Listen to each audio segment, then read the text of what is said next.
اما بعد فاعوذ باللہ من الشیطان الرجیم بسم اللہ الرحمن الرحیم ایاک نعبد و ایاک نستعین آمنت باللہ صدق اللہ العظیم و صدق رسولہ النبی الکریم ونحن علی ذلک لمن الشاہدین والشاکرین والحمد للہ رب العالمین۔ محبت کے ساتھ حضور اقید و جہاں صلی اللہ تعالیٰ علیہ وسلم کی بارگاہ شان میں ہدیہ درود و سلام کا نذرانہ مل کر پیش کر لیجئے۔ الصلاۃ والسلام علیک یا رسول اللہ، الصلاۃ والسلام علیک یا حبیب اللہ، وعلی آلک واصحابک یا نور اللہ۔ صلو علی الحبیب صلی اللہ تعالیٰ علی محمد صلی اللہ تعالیٰ علیہ وسلم۔ حضرات محترم، قرآن کریم فرقان حمید کی ترتیب کے لحاظ سے سورۃ فاتحہ کی آیات مبارکہ میں نے آپ احباب کے سامنے پڑھنے کا شرف حاصل کیا ہے۔ اللہ تبارک و تعالیٰ سے دعا ہے کہ مجھے حق اور سچ بیان کرنے اور ہم سب کو حق سن کر اس پر عمل کرنے کی توفیق عطا فرمائے۔ حضرت محترم، جس طرح ترتیب کے لحاظ سے سورۃ فاتحہ پہلے نمبر پر ہے، قرآن پاک کی پہلی سورت ہے، آج جو ہم نے تلاوت کی ہے ایاک نعبد و ایاک نستعین، مولا ہم تیری عبادت کرتے ہیں اور تجھی سے مدد چاہتے ہیں۔ فرماتے ہیں کہ ہمارے حق میں یہ بڑی قابل فخر آیت مقدسہ ہے۔ وہ فرماتے ہیں کہ کہاں ہم اور کہاں اللہ تبارک و تعالیٰ کی ذات مقدسہ، اور فرماتے ہیں کہاں ہم مٹی سے بنے ہوئے انسان، کہاں اللہ تبارک و تعالیٰ کی بارگاہ، اور کہاں ہم گنہگار، کہاں اللہ تبارک و تعالیٰ کی بارگاہ۔ لیکن اللہ تبارک و تعالیٰ خود فرما رہا ہے کہ بندے جب میری بارگاہ میں آنا ہے تو تو نے یوں کہنا ہے کہ مولا ہم تیری عبادت کرتے ہیں اور تجھ ہی سے مدد چاہتے ہیں۔ حضرت ذوالنون مصری رحمۃ اللہ تعالیٰ بہت بڑے اللہ کے ولی ہیں، اور فرماتے ہیں کہ جب آپ نماز کی نیت کیا کرتے تھے، نماز کی نیت کرتے تھے تو فرمایا کہ اس وقت آپ یہ عرض کرتے، مولا میں کون سے پاؤں لاؤں جو تیری بارگاہ میں کھڑا ہو سکوں، مولا وہ کون سے پاؤں ہیں جن سے میں چل کر تیری بارگاہ میں کھڑا ہوں، وہ کون سا جسم ہے جس جسم سے میں تیری بارگاہ میں حاضر ہو سکوں۔ یعنی کہنے کا مقصد یہ ہے کہ مولا ہمارے اعمال بھی ایسے نہیں، ہمارا جسم بھی ایسا نہیں، ہمارے آنکھیں بھی ایسے نہیں، ہماری زبان ایسی نہیں کہ تیری حمد و پاکی بیان کرے۔ مولا پھر کیا ہے؟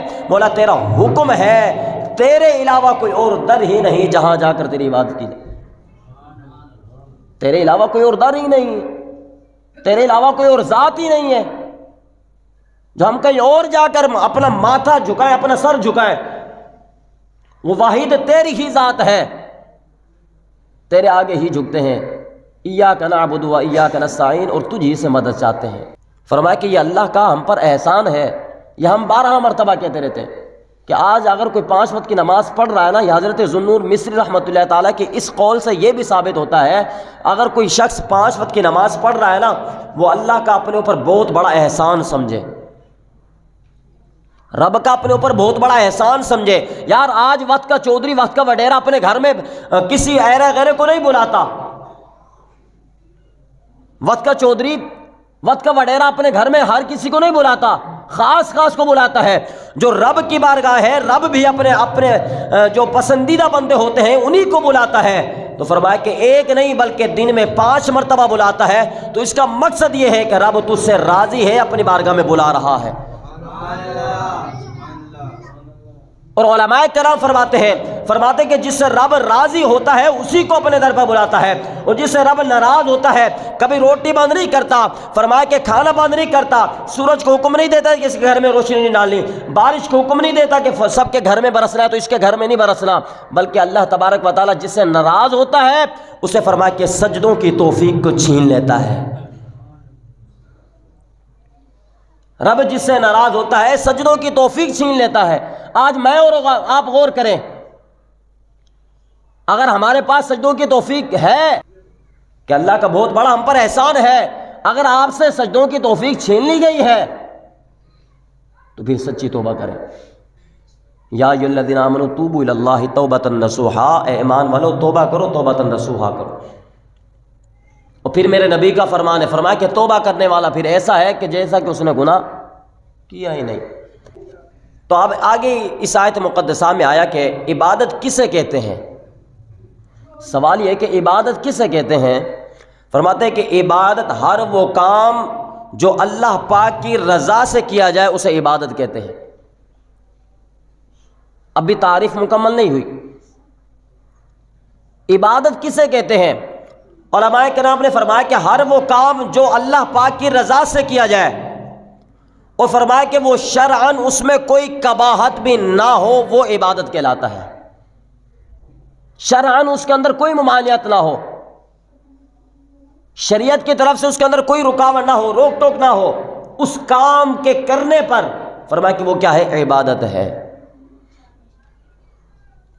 اب مثال کے طور پر فرمایا کہ ہر وہ کام جو اللہ پاک کی رضا سے کیا جائے۔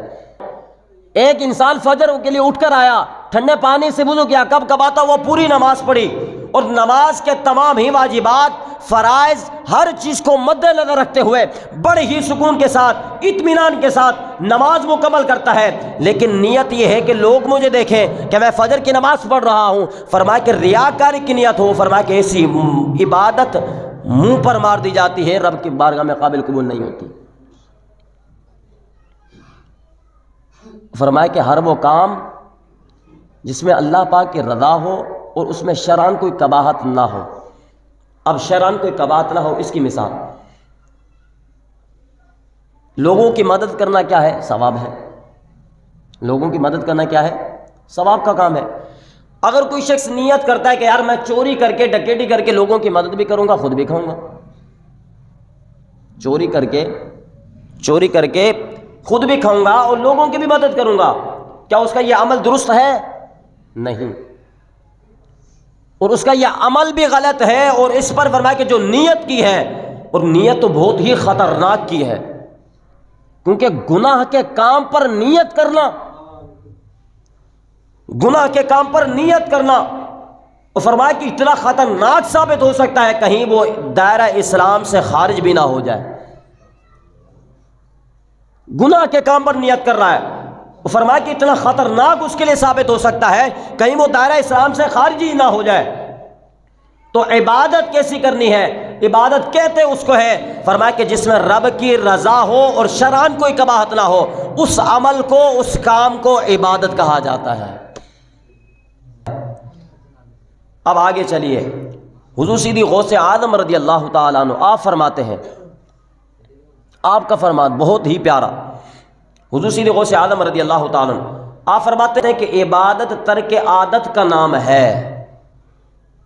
حضور سیدی غوث اعظم کیا فرماتے ہیں؟ عبادت ترک عادت کا نام ہے۔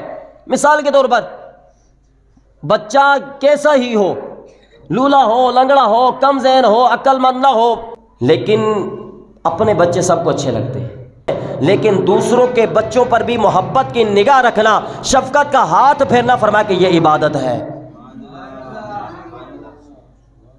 دوسروں کے بچوں پر بھی شفقت کی نگاہ رکھنا، شفقت کا ہاتھ پھیرنا، یہ عبادت ہے۔ اپنے بچے ہر کسی کو اچھے لگتے ہیں، لیکن دوسروں کے بچوں کو بھی پیار کی نگاہ سے دیکھنا، یہ عبادت ہے۔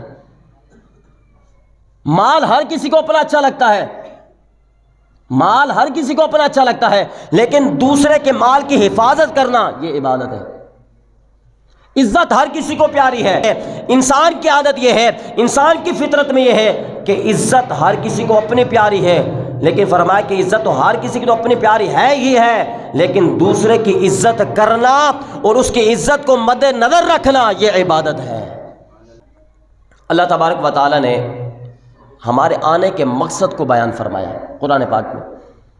ہمارا دنیا میں آنے کا مقصد کیا ہے؟ یہ کسی مولوی سے نہیں پوچھنا، کسی پیر سے نہیں پوچھنا، کسی ولی سے نہیں پوچھنا، کسی عالم مفتی مفسر سے نہیں پوچھنا۔ ہمارے آنے کا مقصد کیا ہے؟ آپ قرآن اٹھائیں، قرآن سے پوچھیں، قرآن آپ کو کہے گا وما خلقت الجن والانس الا لیعبدون۔ اللہ پاک فرماتا ہے کہ ہم نے انسان کو، جنوں کو فقط اپنی عبادت کے لیے بنایا ہے۔ میں اور آپ کس لیے بنائے گئے؟ فقط اللہ کی عبادت کے لیے۔ مال کمانا کمال نہیں ہے، مال تو فرعون کے پاس بھی تھا، ابو جہل بہت بڑا سردار تھا، ابو جہل بہت بڑا سردار تھا، لیکن جہنم کا ایندھن بنا۔ مال ہی نجات دلائے ایسا نہیں ہو سکتا۔ اگر مال نجات دلانے والا ہوتا تو قارون بہت بڑا مالدار تھا، اتنے خزانے تھے، اس کو خود کو پتہ نہیں تھا کہ میرے خزانے کتنے ہیں۔ مال نجات نہیں دلانے والا۔ یار آج کا مال جو تجھے مسجد میں نہیں آنے دیتا، آج کا مال تجھے جنت میں کہاں سے لے کر جائے گا؟ یہ مال کیسے بجائے گا؟ تو مال ہی نہیں سب کچھ۔ عمل کر کے دکھائے، عمل کر کے دکھائے۔ اور آگے بزرگان دین رحمۃ اللہ تعالی علیہ فرمایا کہ وما خلقت الجن والانس الا لیعبدون، اللہ نے انسانوں کو جنوں کو فقط اپنی عبادت کے لیے بنایا ہے۔ اور آگے فرماتے ہیں کہ یہ عبادت جو ہے نا، یہ امانت کے طور پر اللہ نے ہمیں عطا فرمائی ہے۔ عبادت کیا ہے؟ امانت ہے۔ علماء کرام فرماتے ہیں کہ جب امانت دار تک پہنچا دی جائے تو وہ بڑا خوش ہوتا ہے۔ آپ میرے پاس امانت رکھواتے ہیں کہ یار میں 1 مہینے کے بعد لے لوں گا، 2 مہینے کے بعد لے لوں گا۔ جب وہ آپ کو ضرورت پڑتی ہے، آپ میرے پاس آتے ہیں، یار میں نے آپ کے پاس امانت رکھوائی تھی، آپ اس کو باحفاظت اس کو لٹا دیتے ہیں، یہ لیجیے آپ کی امانت حضرت میرے پاس محفوظ رکھی تھی، تو آپ کتنے خوش ہوں گے؟ اب بہت خوش ہوں گے، یار وقت پر میری امانت لٹا دی اس نے۔ اور فرمایا کہ عبادت یہ جو ہے یہ امانت کے طور پر ہمارے پاس ہے، یہ وقت جو ہے یہ امانت کے طور پر ہے، یہ مال یہ سب کچھ اللہ نے امانت کے طور پر ہمیں دیا ہے۔ اور شاکر شجاع آبادی کہتے ہیں نا، جسم تیرا نہ مال تیرا، یہ ترکا رب رحمان دا ہے، تیرے جسم دے تیری مرضی ہے، یہ وہم گمان انسان دا ہے۔ اور فرمایا کہ تیری روح ہے شاکر مالک دی، تیرا ڈھانچہ قبر گسان دا ہے۔ تیری روح ہے شاکر مالک دی اور تیرا ڈھانچہ قبر گسان دا ہے۔ بھائی میرا کچھ نہیں، میرا اور آپ کا کچھ نہیں، میرا اور آپ کا وہی ہے جو ہم نے کھا لیا، ہنڈا لیا، ختم کر دیا۔ اور کیا فرماتے ہیں؟ فرمایا کہ امانت کے طور پر ہمارے پاس ہے، یہی اگر ہم عبادت کرتے رہے، رعایت کرتے رہے، اس طرح اللہ تبارک و تعالیٰ کا حکم ہے، ہم نے زندگی کو اس طرح بسر کرتے رہے، جب ہم قبر میں جائیں گے، حشر میں جائیں گے، وہ امانت ہمیں دے دی جائے تو ہمیں کتنی خوشی ہوگی۔ اگر ہم اس امانت کے اندر خیانت کرتے رہے، وقت ملا ہے عبادت کے لیے، دل جان لئی بنایا ہے تعریف لئی زبان، شاعر کا کہتے ہیں دل یاد لئی بنایا ہے تعریف لئی زبان، اکھیاں بڑائیاں سونے دے دیدار واسطے۔ بھئی مقصد یہ ہے آنے کا، آنکھیں دینے کا، کان دینے کا، جسم دینے کا، مال دینے کا مقصد یہ تھا، اور آج ہم کہاں گزار رہے ہیں؟ فرمایا کہ یہ امانت ہے۔ ایک صحابی رحمۃ اللہ رضی اللہ تعالی فرماتے ہیں کہ ایک شخص میں نے دیکھا ہے کہ دیہاتی نماز پڑھنے کے لیے آیا۔ صحابی اب اس کی کیفیت کو بیان کر رہے ہیں، فرماتے ہیں کہ ایک دیہاتی نماز پڑھنے کے لیے آیا اور اس نے اپنی اونٹنی باہر کھڑی کی اور ایسے ہی چھوڑ دیا، اونٹنی کو ایسے ہی چھوڑ دیا، نماز پڑھنے لگا، اور بڑی ہی اطمینان کے ساتھ، بڑی ہی سکون کے ساتھ، بڑی ہی دلچسپی کے ساتھ نماز پڑھتا رہا، سکون سے بڑے اطمینان کے ساتھ نماز پڑھتا رہا۔ اب وہ صحابی کہتے ہیں یار میں بڑا حیران ہوا، مجھے بڑا تعجب ہوا کہ اس کو اپنی چیز کی فکر ہی نہیں، اس کو اپنی چیز کی فکر ہی نہیں، یہ تو باہر چیز کھڑی کر کے بے فکر ہو گیا، اپنے عبادت کے اندر اس طرح لگ گیا کہ اس کو اپنی چیز کی فکر ہی نہیں۔ فرماتے کہ جب وہ اپنی نماز سے فارغ ہوا، بڑے ہی اطمینان کے ساتھ، سکون کے ساتھ نماز پڑھ کے فارغ ہوا، جب وہ باہر آیا تو کیا دیکھتا ہے کہ اس کی اٹھنی غائب ہو چکی ہے، اس کی اٹھنی غائب ہو چکی ہے۔ اب وہ صحابی کہتے ہیں کہ میں ہی اسی بات کی فکر کر رہا تھا کہ یار اس کو اپنی چیز کی فکر نہیں، نماز پڑھنے کے لیے گیا ہے تو اتنی سکون کے ساتھ، اتنی اطمینان کے ساتھ نماز پڑھ رہا ہے، اپنی چیز کی فکر نہیں۔ وہ فرماتے ہیں جب نماز پڑھ کے واپس آیا دیہاتی تو کیا دیکھتا ہے کہ اس کی چیز جو اٹھنی تھی وہ غائب تھی۔ اب اس دیہاتی پتہ کیا کہتا ہے؟ ہاتھ اٹھائے، کہا مولا میرے اوپر جو امانت تھی نا عبادت، وہ میں نے کر دی ہے، مولا یہ میری چیز، یہ تیرے امان تھی، وہ میرے واپس لٹا دے۔ جو مجھ پر امانت تھی میں نے وہ عبادت کر دی، مولا یہ جو میری چیز ہے وہ تیری امان میں دے کر گیا تھا، اب مجھے واپس لوٹا دے۔ فرمایا کہ یہ کلمات کہنے تھے، تھوڑی دیر گزری، ایک شخص اس اونٹنی پر سوار ہو کر آیا، ہاتھ کٹا ہوا ہے، فرمایا کہ اونٹنی چھوڑ کر واپس چلا گیا۔